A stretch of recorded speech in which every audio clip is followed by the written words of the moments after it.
Tai džiaugiamės, kad šiandien, gegužės 14 dieną, įvyko kasmetinė eilinė metinė konferencija, kurioje buvo priimti labai svarbus mūsų asociacijos nariams svarbus klausimai. Tai 24 metų biudžeto ataskaita buvo patvirtinta, taip pat pristatyta ir patvirtinta 25 metų biudžeto ataskaita.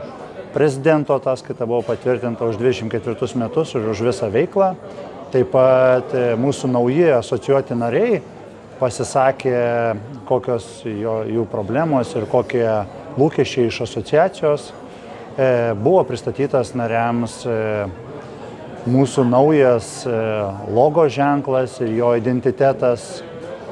Taip pat buvo patvirtintas naujas stojamasis mokestis naujiems nariams, kurie stos į asociaciją, nes baseinai statosi ir infrastruktūra didėja.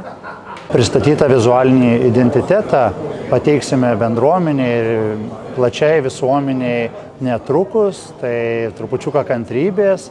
Ir ačiū tikrai visiems nariams, kurie atvyko iš skirtingų Lietuvos miestų ir dalyvavo eilinėje metinėje konferencijoje.